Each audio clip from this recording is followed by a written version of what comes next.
অল্প পড়ে পরীক্ষায় কিভাবে বেশি নম্বর পাওয়া যায় সে বিষয়েই আজ আলোচনা করব। তবে শুরুতেই বলে রাখি, যেসব ছাত্রছাত্রীরা পরীক্ষায় অ্যাবাভ 95% নম্বর পায় বা যাদের পুরো বই বা সিলেবাস যাই বলি না কেন পড়তে বা মনে রাখতে কোনো অসুবিধা হয় না, তাদের জন্য কিন্তু এই ভিডিওটি নয়। ধরা যাক পরীক্ষার আর মাত্র 1 মাস বাকি আছে, কিন্তু পড়াশোনা তেমনভাবে করে ওঠা হয়নি। কিংবা ধরা যাক সিলেবাসের চাপ ঠিকমতো নেওয়া যাচ্ছে না, আর যার জন্য পড়াশোনায় মন বসে না। আর এতে একটা নৈরাশ্যতা ছাত্রছাত্রীদের মনকে গ্রাস করছে। অথচ পরীক্ষায় একটা সন্তোষজনক নম্বরও চাই। এমন পরিস্থিতিতে কি করা যায় সেটাই আলোচনা করব। যে কোনো ক্লাসে ছাত্রছাত্রীদের জন্য এটি একটি খুবই গুরুত্বপূর্ণ ভিডিও হতে যাচ্ছে। এক্ষেত্রে ছাত্রছাত্রীদের প্যারেটোস প্রিন্সিপাল অ্যাপ্লাই করতে হবে, এবং কিভাবে করতে হবে সে আলোচনায় আসার আগে প্যারেটোস প্রিন্সিপাল জিনিসটা কি এ সম্বন্ধে একটু সংক্ষেপে জেনে নেওয়া যাক। 1897 সালে একজন Italian economist Wilfredo Pareto wealth distribution, অর্থাৎ কার কাছে কত সম্পদ আছে সে সম্বন্ধে স্টাডি করছিলেন। তিনি দেখেছিলেন যে পৃথিবীর 80% সম্পদ আছে 20% মানুষের কাছে। পরবর্তীকালে এও দেখা যায় যে একটি শহরে 80% ক্রাইম করে 20% ক্রিমিনাল, 80% অ্যাক্সিডেন্ট হয় কেবলমাত্র 20% ড্রাইভারদের দোষে, মাত্র 20% স্টুডেন্ট ক্লিয়ার করে 80% এক্সাম। একটি দোকানে 20% প্রোডাক্টের বিক্রির ওপর দোকানদারের 80% লাভ থাকে। আমাদের জীবনেও এমন অজস্র উদাহরণ পাওয়া যাবে। একেই বলে প্যারেটোস 80-20 প্রিন্সিপাল। আমার নিজের মনে হয় আমাদের হাতে যে স্মার্টফোন আছে তার মধ্যে যত ফিচার্স আছে কেবলমাত্র 20% মানুষজনই তার 80% ফিচার্স ব্যবহার করে। যাই হোক, এই 80-20 প্রিন্সিপাল অনুযায়ী পরীক্ষার 80% প্রশ্নপত্রই আসে 20% সিলেবাস থেকে। আবার বলছি, পরীক্ষার 80% প্রশ্নপত্রই আসে 20% সিলেবাস থেকে। তবে বলার অপেক্ষা রাখে না যে কোনো কোনো ক্ষেত্রে সবসময় সেটা পুরোপুরি 80-20% না হতে পারে।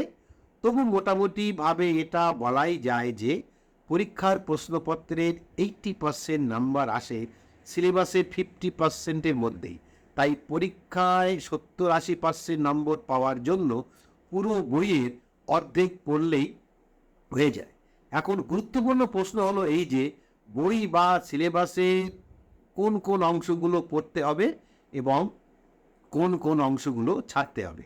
এর জন্য যেটা করতে হবে সেটা হলো প্রথমত কয়েক বছরের পরীক্ষার প্রশ্নপত্র জোগাড় করতে হবে। বিভিন্ন প্রশ্নপত্র নেট থেকেও ডাউনলোড করে নেওয়া যায়, বা বাজারে শুধুমাত্র প্রশ্নপত্র সম্মিলিত বইও পাওয়া যায়। সেগুলো খুঁটিয়ে দেখলেই এ ব্যাপারে আইডিয়া পাওয়া যাবে।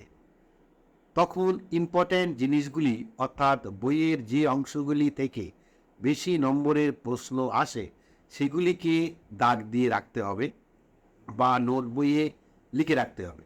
বইয়ে বিভিন্ন রঙের কালি দিয়ে মার্ক করা এবং হাইলাইটার ইউজ করা খুব ভালো অভ্যাস, প্রত্যেক মেধাবী ছেলে মেয়েরাই করে। এ ব্যাপারে সম্ভব হলে অভিভাবকরাও ছেলে মেয়েদেরকে সাহায্য করতে পারেন।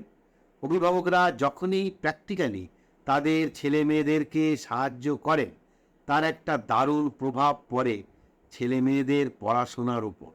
বিশেষ করে তখন ছেলে মেয়েদের পড়াশোনার প্রতি মনোযোগ বা ইচ্ছা বিশেষভাবে বৃদ্ধি পায়। শুধু তাই নয়, পড়ার বোঝা কমে গেলে পড়াশোনার প্রতি আগ্রহ বাড়ে। দ্বিতীয়ত যেটা বলবো, বিভিন্ন স্কুলে প্রশ্নপত্র জোগাড় করে মক টেস্ট দেওয়া অভ্যাস করতে হবে। কোনো সংস্থার তত্ত্বাবধানে মক টেস্ট দিতেই হবে এমন কোনো মানে নেই। স্কুলে সিলেবাসের একটি নির্দিষ্ট অংশ শেষ না হলেও সেই লেসনের ওপর প্রস্তুতি নিয়ে মক টেস্ট দেওয়া যেতেই পারে। কিন্তু এক্ষেত্রে মনে রাখতে হবে, কোনো কোনো সংস্থা, অবশ্যই সবাই নয়, সম্পূর্ণ ব্যবসায়িক প্রয়োজনে এইসব মক টেস্টের আয়োজন করে থাকে। সুতরাং সেই দিক থেকে সাবধান থাকতে হবে। বাড়িতেও নিজেদের উদ্যোগে মক টেস্ট দেওয়া যেতেই পারে। সেক্ষেত্রে নিজে নিজে বাড়িতেই একটি সময়কাল নির্ধারণ করে কিছু বাছাই প্রশ্নপত্র সলভ করার পরে বই থেকে উত্তর মিলিয়ে দেখে নেওয়া যেতে পারে। মনে রাখতে হবে, অনেক সময় কোনো লেসন পড়ার পর মনে হবে যে এটা আমি শিখে গেছি, এর থেকে যে কোনো প্রশ্ন আসলে আমি করতে পারব, কিন্তু বাস্তবে তা হয় না। মনে মনে ভাবা আর সেটা লিখে ফেলার মধ্যে অনেক পার্থক্য আছে। 80-20 প্রিন্সিপাল আলোচনা করার সময় অবধারিতভাবে একটি প্রশ্ন আসবে যে, মোটামুটি একটা সন্তোষজনক নম্বর পরীক্ষায় আয়ত্ত করার জন্য বইয়ের অর্ধেক অংশকে ছেড়ে দেওয়া হচ্ছে বটে, কিন্তু তাতে নলেজের কোনো ঘাটতি থেকে যাবে না তো?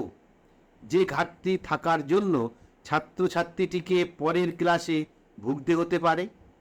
এক্ষেত্রে বলবো যে, এমন অনেক কিছু বিষয় বা জ্ঞান, যাই বলি না কেন, ছাত্রছাত্রীরা ফাইনাল পরীক্ষা দেওয়ার পরেই ভুলে যায়। সেই ক্লাসের এগিয়ে থাকা, পিছিয়ে থাকা সব ছাত্রছাত্রী ভুলে যায় এই কারণে যে তাদের ব্রেন জেনে গেছে যে এই জ্ঞান বা বিষয়গুলি তাদের ভবিষ্যতে কোনো কাজে লাগবে না, শুধুমাত্র এই ক্লাসের পরীক্ষায় নম্বর তোলার জন্যেই কাজে লেগেছিল। তাই ফাইনাল পরীক্ষার পরে পরীক্ষার হল থেকে বেরিয়ে আসার সাথে সাথেই ব্রেন এগুলিকে ডিলিট করে দেয়। তবে পার্মানেন্টলি ডিলিট করে না, স্মার্টফোন বা কম্পিউটারের মতো এগুলিকে রিসাইকেল বিনে পাঠিয়ে দেয়, যাতে ভবিষ্যতে খুব বেশি প্রয়োজন হলে আবার রিকল বা কম্পিউটারের ভাষায় রিস্টোর করে নেওয়া যায়। কথাগুলি ইয়ার্কি ছলে বললাম বটে, কিন্তু এটাই বাস্তব। এবার আসি, ছেড়ে দেওয়া অর্ধেক সিলেবাসের মধ্যে এমন কিছু কিছু জিনিসও তো থাকতে পারে যেটা ছাত্রছাত্রীদের পড়াশোনার ক্ষেত্রে একটা ভিত তৈরি করে। যেমন ইংরাজি ও অঙ্কের এমন কিছু বিষয় আছে যেটা হয়তো নিচু ক্লাসে সংক্ষেপে শেখানো হলো, কিন্তু উঁচু ক্লাসে সেটাই আবার বিশদভাবে শেখানো হয়। সেক্ষেত্রে ভিত কাঁচা হলে তো মুশকিল হবে উঁচু ক্লাসে। এরও সলিউশন, যেটা আমার কাছে উপযুক্ত বলে মনে হয়, সেটা বলবো। তবে তার আগে এই চ্যানেলের দর্শক যেসব অভিভাবক, অভিভাবিকা, শিক্ষক, শিক্ষিকা বা ছাত্রছাত্রীরা আছো, তাদেরও যদি কোনো অভিমত থাকে, শুধুমাত্র এই বিষয়েই নয়, শিক্ষামূলক যে কোনো ব্যাপারে তাদেরও যদি কোনো রকম মতামত, পরামর্শ, নির্দেশিকা, সমস্যা, অভিজ্ঞতা, বাস্তব গল্প বা নীতিশিক্ষামূলক কোনো গল্প থাকে, তাহলে কমেন্টস বক্সে শেয়ার করতে পারেন। আমি তার উপর ভিডিও তৈরি করার চেষ্টা করব, তাদের নাম ও পরিচয় সহকারে। এবার ফিরে আসি ভিত তৈরি করার প্রসঙ্গে। সাধারণত দেখা যায়, যে বিষয়ের নলেজের ভিত্তিতে ছাত্রছাত্রীদের ভিত তৈরি হয়, সেটা ওই ইম্পর্ট্যান্ট 50% সিলেবাসের মধ্যেই সীমাবদ্ধ থাকে। আর যদি না থাকে, যদি মনে হয় ওগুলো ভবিষ্যতে পরবর্তী ক্লাসের জন্য লাগবে, তাহলে ফাইনাল পরীক্ষা হয়ে যাবার পরেও বর্তমান ক্লাসের বইগুলি কিন্তু যত্ন করে গুছিয়ে রাখতে হবে।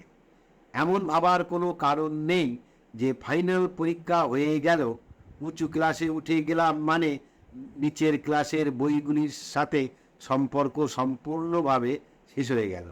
কিছু কিছু বিষয় এমন থাকে যে বর্তমান ক্লাসে সেটা শিক্ষক শিক্ষিকারা অনেকবার বুঝিয়ে দিলেও বা বারবার নিজে পড়লেও মাথায় ঢোকে না, কিন্তু এর 2 বছর পর বয়স একটু বাড়লে, মানে বুদ্ধি মেধা একটু বেড়ে গেলে, তখন সেগুলি আবার মাথায় ঢুকবে, অর্থাৎ বোঝা যাবে। সুতরাং আমার অ্যাডভাইস হলো, পুরানো বই সবসময় গুছিয়ে রাখবে এবং সময় পেলে সেগুলিও মাঝে মাঝে ঘাটাঘাটি করে দেখবে। শুনলে অবাক লাগবে যে বাস্তবেই মেধাবী ছেলেমেয়েরাও যারা ক্লাসে র্যাঙ্ক করে, অনেক সময় কিন্তু অঙ্কের মতো জিনিসও মুখস্থ করে বা করতে বাধ্য হয়। অথচ শিক্ষক শিক্ষিকারা সবসময় বলেন যে অঙ্ক বুঝে বুঝে করতে হয়। কিন্তু বাস্তব হলো এটাই যে আজ যে অঙ্কটা বুঝতে পারা গেল না, মুখস্থ করে ছাত্রছাত্রীরা পরীক্ষার খাতায় লিখে এসে নম্বর পেল, 2 বছর পর কিন্তু বয়স একটু বাড়লে তারা হয়তো পুরানো বই খুলে দেখলে সেটা বুঝতে পারবে, এবং এর মধ্যে দারুণ একটা খুশি কাজ করে। পড়াশোনায় মনোযোগ আসে, পড়তে ইচ্ছা করে, সাথে সাথে জানার আনন্দকে উপভোগ করা যায়। তাই পুরানো বইকে কখনো ছাড়লে হবে না। কতটা যুক্তি সহকারে আজকের প্রসঙ্গটি ব্যাখ্যা করতে পারলাম জানি না, কমেন্টস করে জানাতে পারেন। ভালো থাকবেন, সুস্থ থাকবেন। পরের ভিডিওতে আবার দেখা হবে। কথা হবে।